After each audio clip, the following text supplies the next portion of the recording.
அங்க எப்படி இருக்கணும். இன்னைக்கு வந்து நம்ம வீட்டுல ஒரு கழிவறை இருக்கு, இப்ப இருக்க சிறைச்சாலை வந்து நல்லா இருக்கு. ஆனால் அன்னைக்கு இருக்கிற சிறைச்சாலை ஒண்ணு மாங்குயில் கூவிடும் பழச்சோலை அல்ல, அது சிறைச்சாலை ரொம்ப கொடுமையா இருந்துச்சு.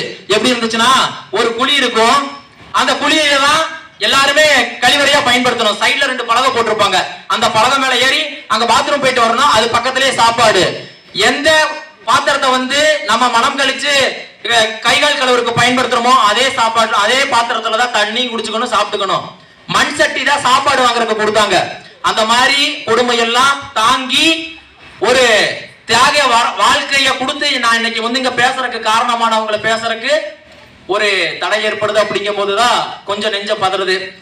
அது மட்டும் இல்லாம உள்ள இந்த கொடுமையெல்லாம் அனுபவிக்கிறாங்க, வெளியே வந்து பாதி பேர் கொடுமையை அனுபவிச்சாங்க. அது இதை விட கொடுமையானது என்னன்னு பாத்தீங்கன்னா, தோழர் மாணிக்கம்னு சொல்லிட்டு ஒருத்தர் இருக்காருங்க, நம்ம திருச்சி பக்கத்துல. அவருக்கு 5 குழந்தைங்க. அவங்க மனைவி வந்து கொஞ்சம் உடல்நல குறை இல்லாம இருக்காங்க. அவரு சிறைச்சாலைக்கு போய் ஒரு சில மாதத்துல அவங்க மனைவி இறந்துடுறாங்க. அந்த 5 குழந்தையும் அனாதையா நின்னுச்சு.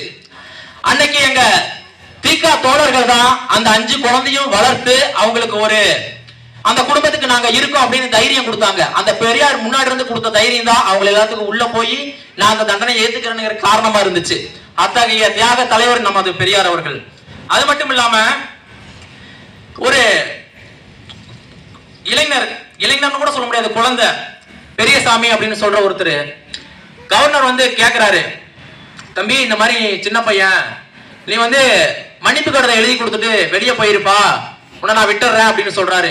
அதுக்கு அந்த சிறுவர் சொல்றாரு, ஐயா நான் பெரியார் சொன்னதை ஏத்துக்கிட்டு அவருக்கு வாக்குறுதி கொடுத்துட்டு நான் வந்திருக்கிறேன், அதனால நான் மன்னிப்பு கடிதம் எழுதி கொடுக்க மாட்டேன், நீங்க என்ன வெளியே அனுப்புனாலும் மறுபடியும் இந்த சட்ட நகலை கொளுத்திட்டு தான் உள்ள வருவேன் அப்படின்னு சொன்ன தியாக வரலாறுகள்லாம் இந்த சட்ட எரிப்பு போராட்ட வரலாறு மட்டும்தான். இன்னும் இதுல சொல்லிக்கிட்டே போயிட்டு இருக்கலாம். ஏன்னு பாத்தீங்கன்னா, இந்த வரலாறு நான் ஏற்கனவே சொன்னது போல மிக பெரியது, பாரியது, உலகளாவியது. இன்றைய வரலாற்றை எல்லாம் அழித்து விட்டு இங்கே ஒரு கூட்டம் நடத்த கூட அனுமதி மறுக்கப்படுகிறது என்றால் மீண்டும் கொடுமைகள் அரங்கேற்றம் கொண்டுதான் இருக்கிறது என்பதை சொல்லிக் கூட இந்த இடத்தில் கடமைப்பட்டுள்ளேன்.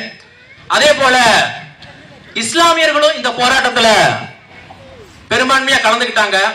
அதுல நம்ம தஞ்சை திருவரியாறு மஜீத்னு சொல்லக்கூடிய தோழர், அவர் வந்து பிறப்பால் இஸ்லாமியர். அவரு கலந்துக்கிட்டு சிறைக்கு போறாரு. சிறையிலிருந்து வந்ததுக்கு அப்புறம் அவரு இறந்துடுறாரு, மன்னிக்கணும், சிறையில இறந்துடுறாரு. அப்ப வந்து பாத்தீங்கன்னா அவங்க குடும்பம் இஸ்லாமிய குடும்பங்கிறதுனால அவரோட உடலை இஸ்லாமிய முறைப்படி தான் அடக்கம் செய்யணும்னு சொல்றாங்க. ஆனா நம்ம மணியம்மை வந்து அங்க போய் அவங்க குடும்பத்திட்ட பேசி, இல்ல இவர் வந்து இஸ்லாமியர் மட்டும் இல்ல, சாதி ஒழிப்புக்காக போராடின ஒரு போராளி, இவங்களை நாங்க சாதி ஒழிப்பு பேரணி நடத்தி இவர் உடலை தூக்கிட்டு போய் நாங்க அடக்கம் பண்ணுவோம்னு சொல்லி அவருக்கு 1000 பேர் கலந்துகிட்ட ஒரு அலங்கரிக்கப்பட்ட வாகன ஊர்தியில வந்து அவர் உடலை எடுத்து கொண்டு போய் அடக்கம் பண்ணாங்க. அதே போல மஜீத்னு பேர் வச்ச இன்னொரு தோழரும் கலந்துகிட்டாரு. இஸ்லாமியர்களுக்கும் இந்த சட்ட எரிப்பு போராட்டத்திற்கும் உள்ள தொடர்பை இதுல இருந்து நம்ம தெரிஞ்சுக்கலாம். அது மட்டும் இல்லாம நம்ம திருச்சியில முத்துச்செழியன் ஒரு நீதிபதி முன்னாடி நிக்கிறாரு. அப்ப அந்த நீதிபதி கேக்குறாரு, எதுக்காக நீங்க எல்லாம் வந்திருக்கீங்க அப்படின்னு சொல்லிட்டு. அதுக்கு அவர் சொல்றாரு, நாங்க சட்ட எரிப்பு போராட்டத்துல கலந்துகிட்டு நாங்க வந்திருக்கோங்க ஐயா அப்படின்னு. அப்புறம் ஏன் பேருக்கு பின்னாடி செட்டியார்னு போட்டிருக்கீங்க அப்படின்னாரு. அதுக்கு அவர் சொன்னாரு, எங்க வழக்கறிஞர் போட்டு கொடுத்துருக்காருங்க, எங்க அப்பா சொல்லியிருப்பாரு, நாங்க போடலீங்க அப்படின்னாரு. அதுக்கப்புறம் அவரு நீதிபதி வேற என்ன சொல்ல விரும்புறீங்கிறாரு. இவர் நான் உங்ககிட்ட ஒண்ணு கேட்க விரும்புறேன் அப்படின்னாரு. என்ன கேளுங்க அப்படிங்கிறாரு.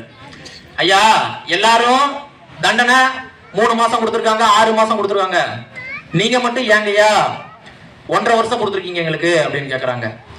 அவரு நீங்களே சொல்லுங்கிறாரு. இவர் சொல்றாரு, டிஎம் நாயர் சொன்னதான் நான் சொல்றேன், நட்சத்திரம் கூட வண்ணத்தை மாத்திக்கும், சிறுத்தை கூட புள்ளிய மாத்திக்கும், பாப்பா என்னைக்கும் புத்திய மாத்த மாட்டான், அதனாலதான் நீங்க எங்களுக்கு இந்த ஒரு தீர்ப்பை நீங்க கொடுத்திருக்கிறீங்க அப்படின்னு சொன்னாங்க. அந்த அளவுக்கு நீதிபதி முன்னாடி நின்று பேசுறவருக்கு கூட துணிச்சலான தைரியமான தோழர்கள் இருந்த இயக்க வரலாறு நமது இயக்க வரலாறு.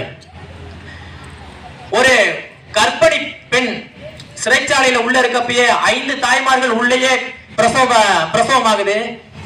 அவங்களுக்கு எல்லாம் பாத்தீங்கன்னா இங்க மாதிரி ஆஸ்பத்திரி இல்ல. இப்ப வந்து என்ன ஒரு கற்பனை பண்ணிருக்காங்கன்னா வாரத்துக்கு ஒரு தடவை, மாசத்துக்கு 2 தடவை நம்ம ஹாஸ்பிட்டல் கூட்டிட்டு போறாங்க வர்றாங்க. ஆனா நிறம் மாச கர்ப்பிணியா இந்த போராட்டத்துல கலந்துகிட்டு சிறை சென்று உள்ளேயே பிரசவமான வரலாறு எல்லாம் இந்த போராட்ட வரலாறுல மட்டும்தான் இருக்கு. இதையெல்லாம் மக்களுக்கு தெரியப்படுத்தணும், மக்கள் இதை புரிஞ்சுக்கணும் அப்படிங்கறதுக்காக தான் இந்த நிகழ்வு நம்ம ஏற்பாடு பண்ணியிருக்கோம். ஏன் அப்படின்னா எங்கள் வரலாறு மறைக்கப்பட்டுள்ளது. பார்ப்பனர்களின் அவர்கள் புத்தியை பயன்படுத்தி இங்க அழிக்கப்பட்டு வர பலவற்றில் எங்கள் வரலாறும் ஒன்று. அதனாலதான் என் வரலாற்றை சொல்றதுக்கு நாளைய தலைமுறை இல்லாம போயிருமோ, இன்றைய தலைமுறையில் நாங்க சொல்லணுங்கிறதுக்காக இங்க கத்திக்கிட்டு இருக்கிறோம். ஏன்னு சொன்னா நான் ஏற்கனவே சொன்னது போல எங்கள் வரலாறு மிகப்பெரியது, பாரியது, அது உலகளாவியது. அந்த வரலாற்றை நான் பேசுறதுக்கு மறுக்கப்படும் போதுதான் இங்க தமிழ்நாடு அரசோட முதலமைச்சர் சொல்றாரு, சட்ட எரிப்பு போராளிகளுக்கு அவரு ஒரு அஞ்சலி செலுத்துறாரு. மாண்புமிகு முதலமைச்சர் இருந்த எம்ஜிஆர் அவர்கள் சட்ட எரிப்பு போராளிகளை மொழிப்போர் தியாகி பட்டியல சேர்த்து 1000 ரூபாய் பென்ஷன் கொடுக்கிறாரு. ஆனா அப்படிப்பட்ட முதல்வர்கள் எல்லாம் ஆதரிச்சு அனுசரிச்சு இந்த நாளை நான் இங்க அனுசரிக்கிறப்ப உரிமை மறுக்கப்படுது அப்படிங்கிறது இங்க சமூக நீதி இருக்கா இல்லையா அப்படிங்கிற கேள்விக்கு உள்ளாக்குறது என்ன? அன்பார்ந்த தோழர்களே, இந்த வரலாற்றை நான் இப்ப கடந்த ஒரு வாரத்துக்கு முன்னாடி இதை முழுசா நான் படிக்கிறேன். நள்ளிரவு ஒரு 1:30 மணி அளவுல அதை படிச்சு முடிக்க தருவாய்க்கு கொஞ்சம் முன்னாடியே பாதி படிக்கிறப்பயே கண்ணு கலங்குது. ஏன் அப்படின்னா அத்தனை தியாகத்தை செஞ்சுட்டு தன்னோட வாழ்க்கையை இழந்து, குழந்தையை இழந்து, குடும்பத்தை இழந்து, எதுவுமே இல்லாம இந்த மக்களுக்காக 3 ஆண்டு சிறையில இருந்து வந்த போராளிகளை நம்ம மறந்துகிட்டு இருக்கோம். சுதந்திர போராட்ட வரலாறு சொல்லப்படுது, எழுதப்பட்டிருக்கு. ஆனா எங்க போராளியோட வரலாறு எங்க எழுதப்பட்டிருக்கு, எங்க சொல்லப்பட்டிருக்கு அப்படின்னா எங்களை போன்ற இயக்க தோழர்களால் மட்டுமே எழுதப்பட்டிருக்கு, சொல்லப்பட்டிருக்கு. எந்த ஒரு பாட புத்தகத்தில் கூட இந்த வரலாறு இடம்பெறல. அதை நீங்க தயவு செஞ்சு புரிஞ்சுக்கணும். அது மட்டும் இல்லாம இன்னும் கொடுமையான ஒரு கொடுமை என்னன்னா, இயல்பா காதல்ங்கிறது உங்களுக்கு எல்லாத்துக்கும் தெரிஞ்சிருக்கும். ஒரு மனைவியை காதலிச்சு திருமணம் பண்ண ஒருத்தர் கல்யாணம் ஆன 2வது நாளே இந்த சட்ட எரிப்பு போராட்டத்துல கலந்துகிட்டு சிறைச்சாலைக்குள்ள போறாரு. அப்படி போற அவரை சந்திக்கிறதுக்கு நேர்காணல்ல அவங்க மனைவி வர்றாங்க.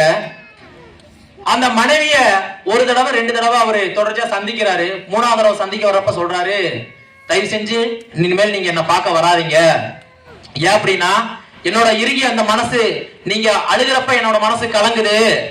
ஒருவேளை அந்த கலக்கத்தினால என் பெரியாருக்கு கொடுத்த வாக்குறுதில இருந்து மீறி நான் மன்னிப்பு கேட்டு வெளியே வந்துருவேன். அதனால தயவு செஞ்சு நீங்க போய் வேற திருமணம் கூட பண்ணிக்கோங்க, இனி என்ன பார்க்க வராதீங்கன்னு சொன்ன ஒரு தியாக வரலாறு எல்லாம் நம்மளுடைய வரலாறு. அதனால அதை நீங்க புரிஞ்சுக்கணும். இப்பேற்பட்ட தியாகிகளுக்கு நம்ம செய்ய வேண்டியது ஒன்னே ஒண்ணுதான், சாதியற்ற சமூகமாக இச்சமூகத்தை கட்டமைக்க வேண்டும். இப்ப நம்ம அனுபவித்துக் கொண்டிருக்க சமூக நீதி எல்லாம் எம் கருஞ்சட்டை தோழர்களின் கல்லறையில் இருந்து பெறப்பட்டது.